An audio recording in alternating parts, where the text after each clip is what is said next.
Debbie is here, and his son, Joel, who many of you know from his days of being involved in coaching and working with some other people. You guys know him from way back when. He just had knee replacement. I really wish he could be here tonight. But to have the Williams family here, and they mean so much to me, I want you to join me in welcoming back to the college coaches community Peggy, her husband Stephen, Debbie, and Joel, who's back home right now. God bless you guys.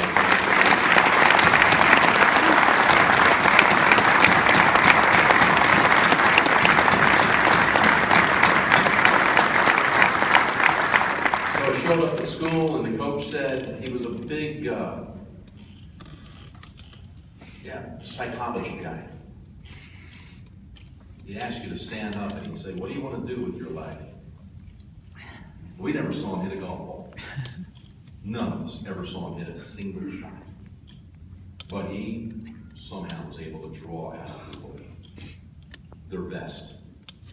And he would ask you to stand up and tell the rest of your teammates, what do you want to do with your life? I'm not exaggerating. I knew since I was 11 years old, I didn't want to be on the PGA Tour. And of course, I had nowhere near the talent to be on the PGA Tour.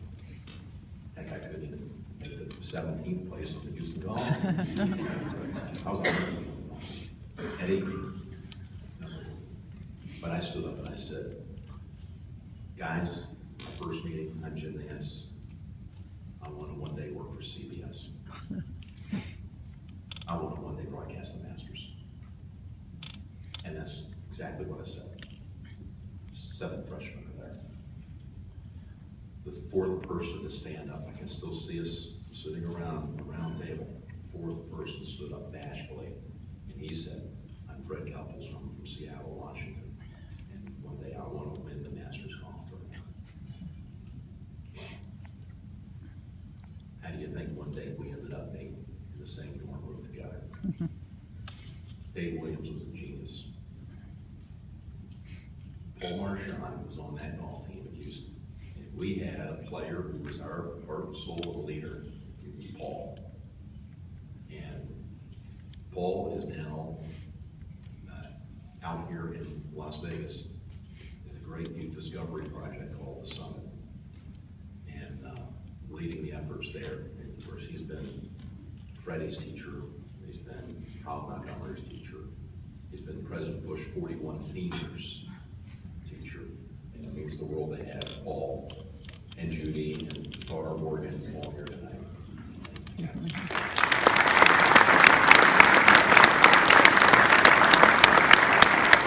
We would sit in the dorm room. This is not make-believe, this is not good copy. And we would practice the green jacket ceremony. My idea. I would sell Fred on the fact you're going to one day win the Masters. I'm going to be there broadcasting and hosting it. We might as well get some reps in right now. So when the day comes, we have this thing down.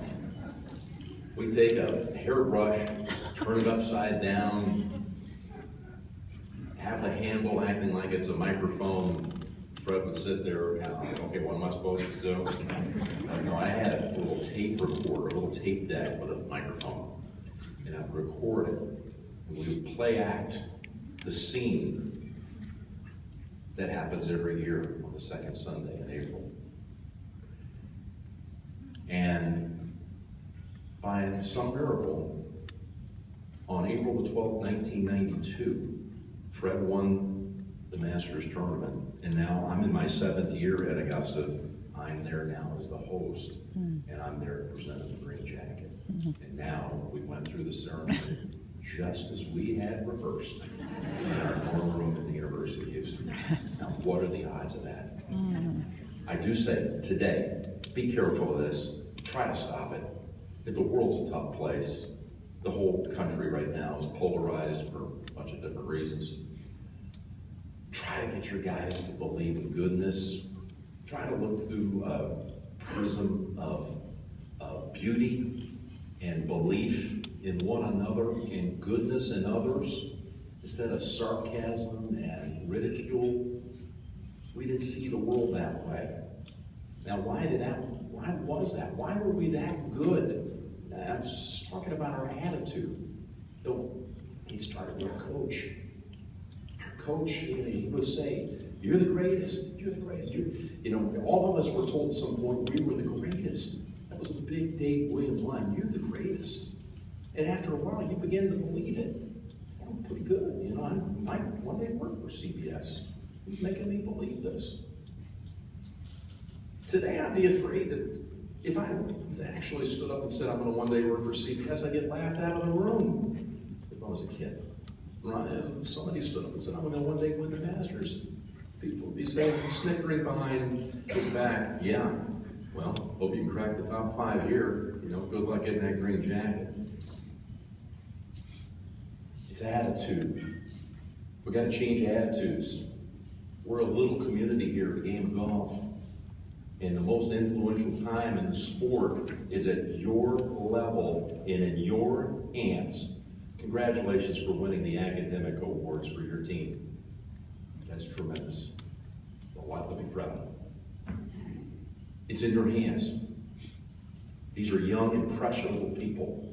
You can have them believe in positive things and look at people, and whatever the differences might be, look at their goodness, look at their potential, look at their ability to make a difference in the world. I can't believe the bubble we lived in. How did we do that? We never, we weren't allowed to join a fraternity. We weren't allowed to, we weren't partiers, we weren't doing anything crazy. We were good kids. We all were goal-minded people. You're coaching those same people today. That's what golf does. You're not going to be any good at it if you don't have that kind of mindset. All of you are coaching kids that want to be great. Now, tweak it. Give them a positive thought. Put your arm around them. Make them believe. Make them believe in one another. You're never going to be a part of a team again. It's an individual sport. Yeah, they played high school golf. It was kind of a team thing. Now you're playing as a team. That's what I loved about college golf. I love the team part of it. Now they go on, whatever they go on to do, it's a small percentage go on and play on the tour and win major championships. But those who do, what do they relish more than anything? They want to be a part of the team, the Ryder Cup. But that's a small fraction. The rest of us, that team thing was right there in those college years. And that is in your hands. My first Masters tournament was 1986. I was 26 years old, and I was scared to death of that assignment. I'd like to do 50, somewhere around that number. One day, God willing, CBS willing, Augusta willing. But I'm on the back nine there. The first one was Jack's epic 6th green jacket. And I was scared to open my mouth. I just wanted to get back for the next year. I'm living the dream. 3.5 years out of college, and I'm working the Masters. Like I said I was going to do since I was 11, since I declared when I was a freshman in front of a bunch of strangers at the time. The day after Jack Nicklaus won the green jacket, made a pivotal birdie on the hole I was announcing at that time, the 16th.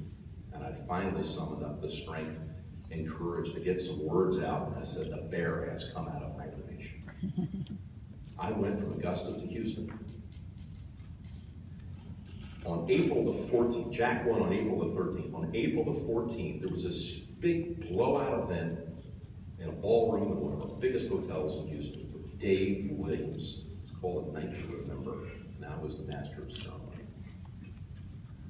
I was so proud to come back, having called my first Masters and being there for Coach.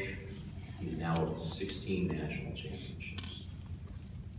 He gave one of the greatest speeches I ever heard in my life. And I think about that speech all the time. I couldn't tell you what he said, but I can tell you the way he did it. He had him laughing, he had him crying. And when he tried to get to a pivotal point in his speech, for point of emphasis, he dropped his voice to a whisper. I said to him afterwards, I was just dazzled I was more impressed with what I had seen at that podium that night than what I had seen the day before from my tower at the 16th at Augusta. And I said, Coach, how do you do that? And he said, Jimmy, you're going to be making a lot of speeches in your life, son. He said, just remember, when you hit a key point, slow down. Speak from the heart, no matter where you are. And drop your voice at a time when you really want people to understand what you're saying is really important to you, that you're speaking from the heart. I recently had the honor of delivering a eulogy at Arnold Palmer's funeral. That was one of the hardest things I ever had to do. Just because I love the guy, for starters. And I wanted to do justice to someone who made our sport extra, extra special. And you know what I saw in Arnold Palmer, and the many times I was so fortunate to be around him, is I saw someone who was, like Dave Williams, a builder in other people's beliefs, in their ability to achieve. He always made the emphasis about you, and he looked you in the eye, and he built you up, and he made you feel good about yourself. And I finished that speech that day. I was thinking of Dave Williams back in 1986, and how spellbound I was by his talk. And I said at the end, remember, Arnold Palmer is always right here. He's right here, he's in your heart. So, this is a special thing for me tonight. I want to thank you guys, all of you, for what you do. I root for all of you.